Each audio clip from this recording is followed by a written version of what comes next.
Outside the Beltway with John Fredericks. Talking to Americans outside of Washington, in the heartland, in our cities, and in our communities. About what matters to them. Outside the Beltway with John Fredericks starts now. Joining us now, the one and only Todd Sheets. Todd, great to have you with us, sir. Todd served a long time. He's a Wall Street guy, former gangster bankster. Now he's reading books, the best book ever written on the 2008 crash. Now he's got a Substack going. So Todd, yesterday, a couple days ago, oil goes to $1.20. A lot of us thought the oil companies were gouging Americans. A lot of us thought that there were a lot of short sellers driving the prices up, manipulating gas prices in order to make a short-term profit on the backs of working people, which they've done for, 50 years. No shocker there. But you know how I stand on this, Todd. Enlighten us, please.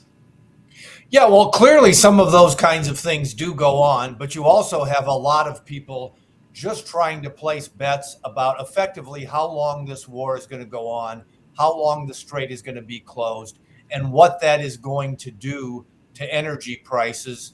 If we have this big squeeze on supply, while demand stays relatively constant and that kind of thing. So there's always an element of manipulation and gamesmanship that goes on as a part of any of these things. I don't know that you'll ever get rid of all of that, but I think the bigger thing by far is just this is markets trying to deal with these big geopolitical changes and anticipate and adjust to them. And, it feels hard to hear this, but there are some benefits when the prices run up like that. It starts to create incentives to find other sources of oil around the world and bring it on. Now, in order to, really make that a big deal, people have to believe that these prices are going to be maintained for a very long time. And that's the difficult part of really changing the supply dynamics in the short term. But there's a lot of factors at play here. Let's just put it that way. There are a lot of factors in play. I agree with that.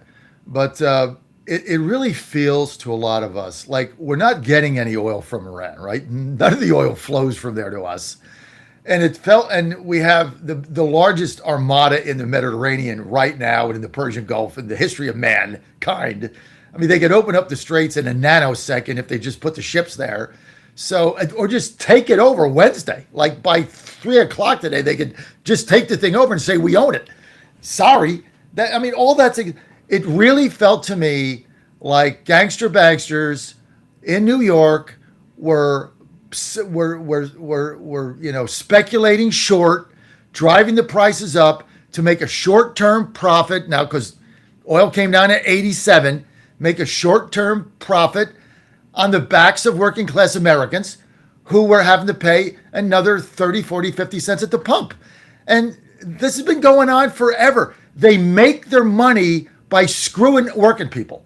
And Todd, you know it's true, and I know it's true. And we do nothing to stop it. Yeah, I'm going to respectfully disagree with you on this. It's like, I've often said to friends of mine, I worked in Wall Street for a long time. I know you did. But I've been away from it longer than I worked in it. And I grew up in a middle-class family. My dad was a high school football coach and a teacher, at a time when they didn't make that much money. So it's probably more on the lower middle-class side. That's the America I still identify with. And so I don't have any reason to defend Wall Street when they don't need to be or deserve to be defended. But I would just say in anything as large and as big as this, it's kind of like the legal system, which I know a lot of people hate. You can find instances, and if you focus on those instances, it will drive you crazy, and you will think this thing is the worst thing that's ever invented. It's impossible. It doesn't work. But if you step back, you say, we have the best legal system in the world and probably in the history of the world overall. And I think that's true of the financial system as well. So some of these things go on, but you got to remember, look, the Strait of Hormuz is effectively closed right now. You've got 20% of the world's oil supply is locked up and shut down. Why don't we just go open it? I mean, we've got the largest naval armada assembled in the history of mankind. Just go open it. I don't understand why we allow it to be closed. Yeah, I think the reality there is kind of like what we're talking about with Wall Street or the legal system or whatever. Unfortunately, it's a lot more difficult than it seems like it should be. If you take, enough guerrilla warfare type guys and you plant them up in the mountains around the sides of the strait and you give them rocket launchers, if you're not willing to send individuals in after them and risk the loss of American lives trying to take these guys out and fighting this guerrilla warfare type thing like we first encountered in Vietnam, it's unfortunately a lot more difficult than it seems like it should be. I think that's been one of the things, that has unfortunately caught everybody a little bit off guard here. I think we went through that with the Houthis last year at one point. Right. Trump was Great going analysis. to, if you don't back down, you're going to be wiped out. You're going to see, shock and awe, something that's never been seen in the history of the world. We went in there for a while, a month or so, and effectively they outlasted us, for the reasons that we're talking about. So some of these things are just more difficult and challenging than we would like them to be. Okay, you know what? I think you nailed it. No doubt about it. So thank you for that analysis. Anyway, anybody wants to ask Todd a question, 888-480-JOHN, 888-480-5646. I want to get to politics here and get your take. We got Alfredo Ortiz coming up. When he comes on, we'll talk about the jobs debacle that just went on. But the economy as it relates to this war, like how long do you think this can go on without the American people losing patience? Yeah, I mean, unfortunately, I think we're probably closer to the end of that than maybe would be ideal. I would guess this is going to wrap up within the next couple of weeks or so. I mean, I think by that point in time, we're going to be at a spot where we have accomplished 95 to 99% of the military objectives that we had going into this. And people, we have to keep in mind, we have had enormous accomplishments here. I mean, the Ayatollah is dead. An enormous percentage of his leadership has been wiped out. We have dismantled the missiles. We've wiped out whatever was left, or we're close to having wiped out whatever was left of their nuclear capabilities. And in addition to all of that, I think very importantly, even though Iran has tried to spread this to other countries around the Gulf and turn them against us, that has backfired. And they've stayed in line with America. Ideally, they would have stepped in by now, but they haven't, to be a part of this. But they also haven't, backed away and started condemning these actions and that kind of thing. So these are enormous accomplishments.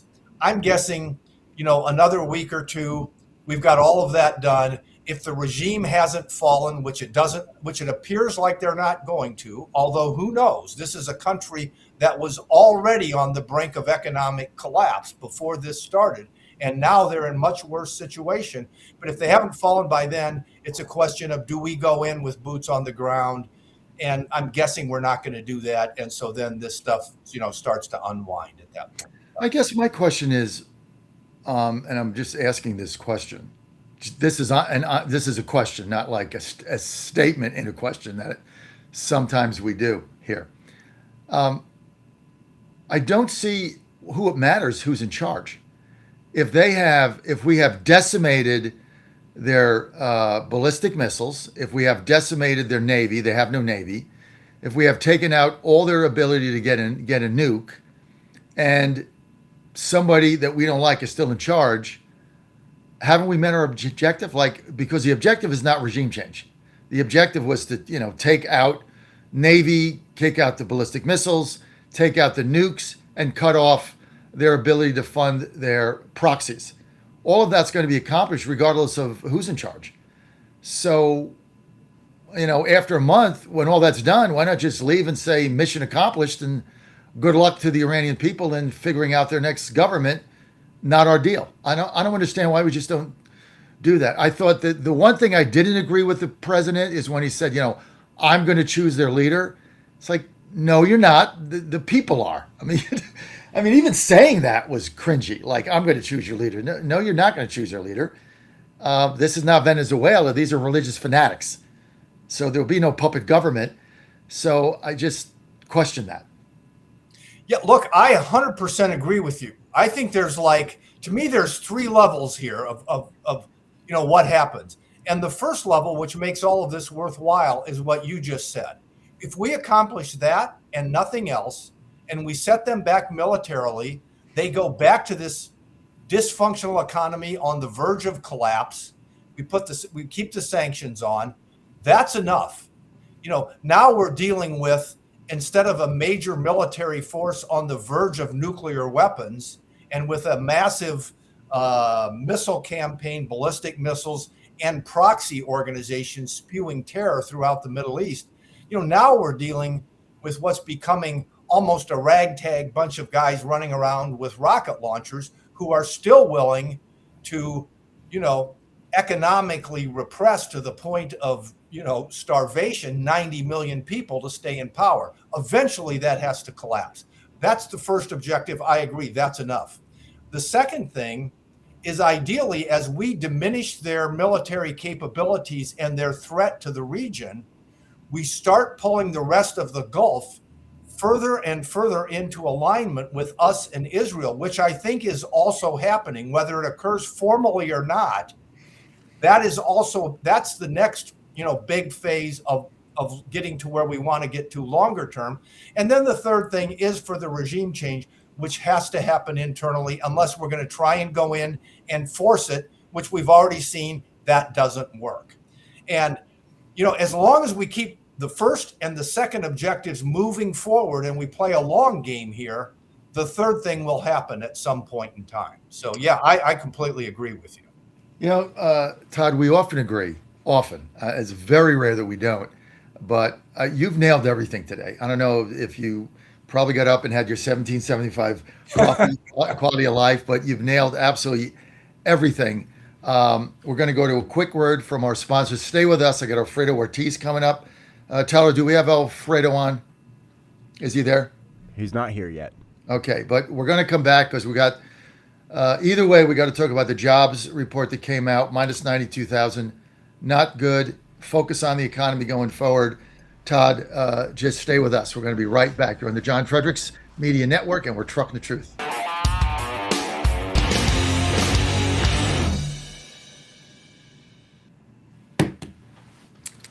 You're on Outside the Belly. I'm John Fredericks, and I'm your blowtorch for free speech in America. Thanks for being with us today. As always, joining us again is Todd Sheets. Todd has a Substack. You can follow him there. It's free. Just Google Todd Sheets. Substack is going to come right up. Todd, let's talk about the job numbers that went down pretty dramatically. 92,000 jobs lost in, I guess that was January. Prior to that, we've had gains. Now it went backwards. Give us your assessment of the job market and why we lost 92,000 jobs. Yeah, well, the healthcare jobs went backwards, surprisingly. I think there's a couple of points here. I think the big picture point is, look, we're still in an uncertain jobs market, which has been the case since sometime last summer when we started to see the revisions of all of these job numbers taking place. We've been taking one step forward, sometimes two steps forward, one step back, sometimes two steps back. So the big picture is we're clearly still in a market where we're not seeing jobs being created at the levels that we would like to see. I think this is probably something where it's an inevitably going to occur. Sooner would be better than later, but we may have to be more patient. And unfortunately, what's happened is we've kind of had, a series of events which have made it harder to get our hands around what's really happening with the economy. We had a very big GDP number in the third quarter of last year. In the fourth quarter, we had the government shutdown, which then led GDP to come in much lower than expectations, which says something about how unreliable all of these prediction models are. But the numbers I've seen indicate that if you try and adjust for the government shutdown, we had a pretty good fourth quarter as well, maybe in the neighborhood of 3%, give or take. Still without the jobs that we'd like to see, but you have to keep in mind we have the government shutdown. And now we get into the fourth quarter where we'd like to see this thing really taking off. And we get a January report, which is weak, but it's coming on the heels of a December report, which was much stronger than everybody expected. And as we've seen so many times, the revisions to these numbers are so enormous that it's important not to get too hung up on trying to make too much out of the precision of any one month's numbers. So I think the best thing to do is to step back and say, the message we can take away from this is we have an economy that in the aggregate appears to be basically healthy, generating good GDP growth, generating real wage growth. There is very high levels of productivity improvements taking place. And eventually, if it continues, these things will translate into job growth, hopefully sooner rather than later. Well, we're likely to have not a good jobs report again in February, because what was the last one in January that came out? Was that in February? Which was that? The minus That was 9? January, I think. Yeah. Yeah. So we're going to get another one in February, and it's not going to be good. And neither is March, because the reality is uncertainty, especially for small business like ours.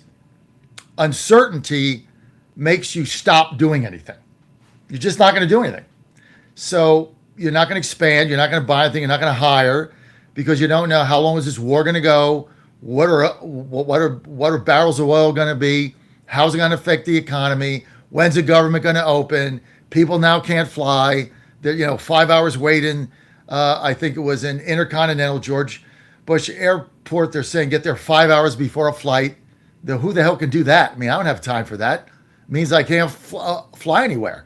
So uncertainty for small businesses is our biggest challenge as a small business owner. You want certainty. You want to know what's going on before you're going to make an investment. You hire somebody, it's a big deal, because you don't want to turn around and then, I don't have any money, and let them go. So I think it's going to hurt hiring until we get more certainty in the economy. Is that an accurate assessment? Yeah, I think that's the key issue. I mean, I think that is the issue we're dealing with. And I think, we both have been supportive of the tariffs as a policy to, one, isolate China, which is critical and the best way to win this Cold War II with them, and also to rebalance the world's trading, relationships, with the people who are supposed to be our friends and allies, so that at least American workers are on a level playing field. These are very important objectives. Unfortunately, as the process has gone on and getting caught up in the legal system, there's been too much movement around in the tariffs. Nobody knows where those things are going to be.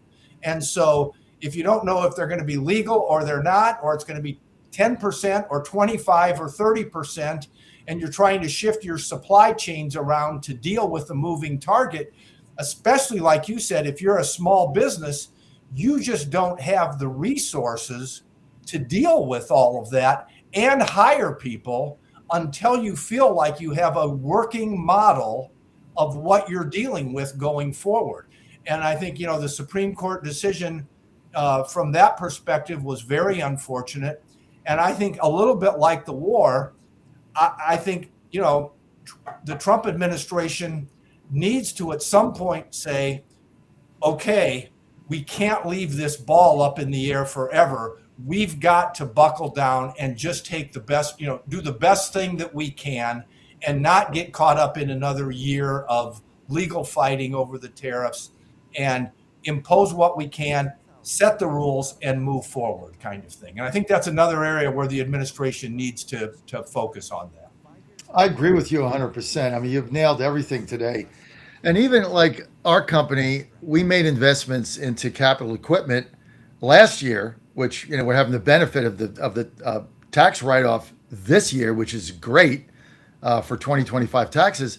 But we didn't do anything until the one big beautiful bill got passed, right? We did nothing.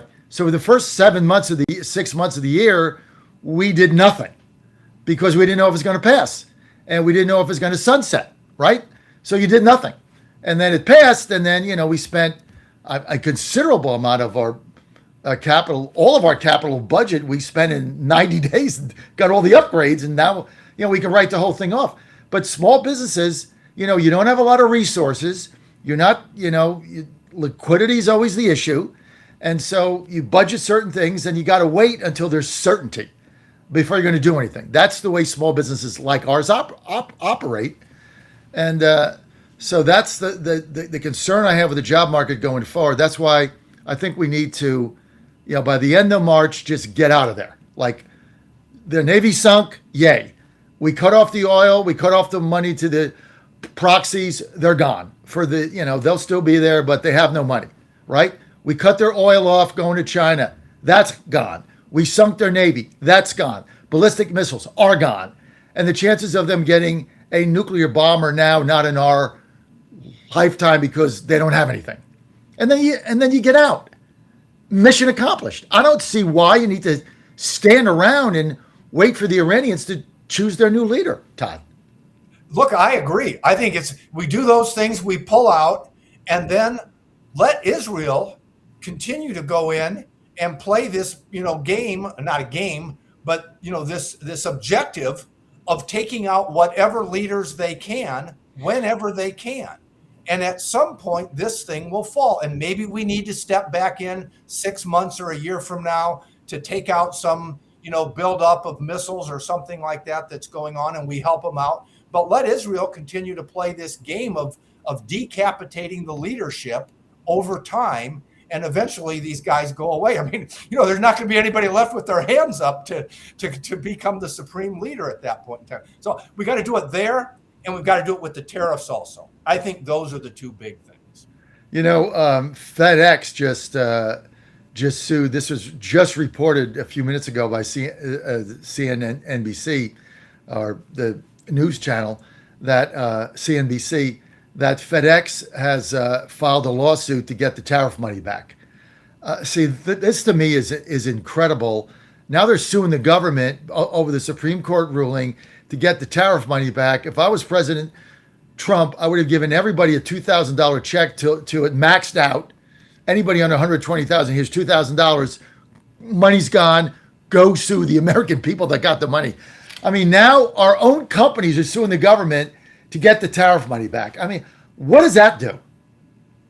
Well, it certainly doesn't help. But, we've also got all kinds of lawsuits going on against these new Section 122 tariffs as well, which is supposed to be this 5-month thing that he's allowed to do. And that's going to hang that stuff up into the courts. So, again, I just think it's like what we're talking about. I think, the war on tariffs and the war on Iran, both of these things need to come to an end.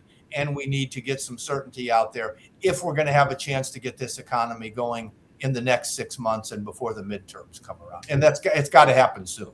So, Todd, I'm a protectionist and I'm in favor of these tariffs, right? You know that. But, I also deal in the real world and reality. And so I was at Grover Norquist's. He has a weekly meeting on Tuesday. I was there a couple weeks ago. Fascinating meeting. Fascinating. It's the first time I went. And they had the key lawyer on because, Grover's organization, Americans for Tax Reform, is opposed to tariffs. They feel it's a tax and they're opposed to taxes. So I get it. Everybody's got their own view on it. But they had a real high-powered lawyer on, and he was a guy that argued the case in front of SCOTUS. He was one of the arguing lawyers, and of course they were able to win that and get rid of the tariffs. Well, he said that the supplemental tariffs, whatever you called them, what are they called that the president is attempting to do? The Section 122 tariffs. It's the 5-month tariff that he can employ to deal with a balance of payments problem. Yeah. He said that those would fail. Like in the courts, those would fail. They already had, the brief set. They were all going to file suits. He said those will all fail. And basically he said, based on SCOTUS and the Section 22 is going to fail, that the only way you're going to get tariffs is to go through Congress. And he doesn't have the votes. So and he can't get through the Senate. So basically, they're done. That's what this guy said. I don't know his name, but he was a pretty significant lawyer with a big law firm, and he said, tariffs are dead because the president can't get them done legally, and the only way to do it now is through Congress, and he doesn't have the votes, so they're dead. Well, I think, I'm not a legal expert in these areas. I understand how the argument works on this, and from what I understand of the argument of what those tariffs were supposed to address and what the realities are when you work through the nuances of balance of trade, balance of payments, and all that kind of thing, that he's probably right, that they are going to lose. And they are probably dead. I think we can, we do have the right to do this stuff with China. If you can prove unfair trade practices and that kind of thing, which I think is why the Trump 1.0 tariff increases on China held up. So my view of this at this point in time is focus on China. That was the biggest issue all along is to isolate them. Ideally, as a negotiating tool to rebalance the trading floor, I would have loved it if we could have done it. But it's too late now. So I'd go back, focus on China, and let everything else settle and get the economy going. I think it's time for that. Well, that's what he's got to do, or we're going to not fare very well in the midterms. I mean, it's all hinging now on the economy. He's got to turn it around. And look, I'm a protectionist. I loved all the tariffs. I was cheering them every day. I was so happy.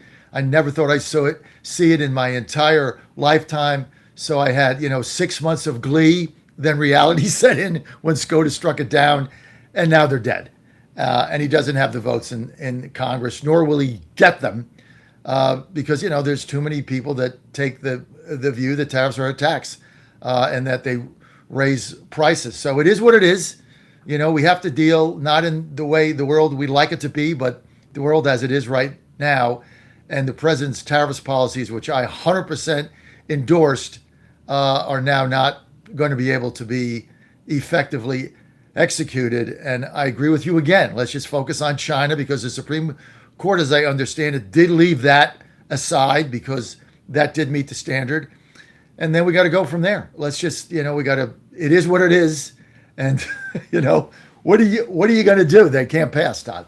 Yeah. I mean, when you're dealing with, a Democratic Congress who has tried to, equate you to Hitler for the last 10 years, and calls anybody working for you a part of the Gestapo, and anybody who voted for you a Nazi, you're not going to get a lot done in Congress. So, he took the only approach that he had to try and get something through. It didn't work, but we don't have to. This is kind of like the war in Iran. We can play a long game. If this economy really gets going, we do well in the midterms, and then you come back and put it to Congress and make them vote against the tariffs that I think the vast majority of American workers would like to have. And maybe the political dynamics at that point are such that you have a chance of either winning, by getting them through, or winning the political battle against the Democrats who voted against something that I think most Americans would be for. So I just think you've got to, play a long game here at this point. Todd, I want to thank you. People want to follow you, Todd. Where do they go? Yeah, they go to Substack and search for Todd Sheets on Wealth and Progress. That's the free newsletter that you've mentioned a couple of times. Or they can go to, if they prefer to get that in a audio-visual format, they can go to one of the major podcasting services. And, there's a weekly 10 to 15-minute podcast with the same information on it.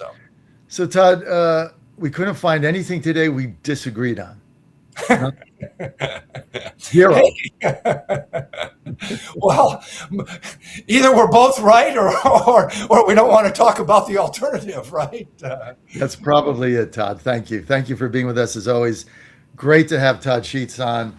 Very insightful, Todd. You're one of the best guests that we have. Also, thank you for your campaign donation. And thank you for that. I appreciate it, Todd. Let's clean up DC. Todd, thank you. And you have a great day. Yep, you too. Thanks. Okay, bye.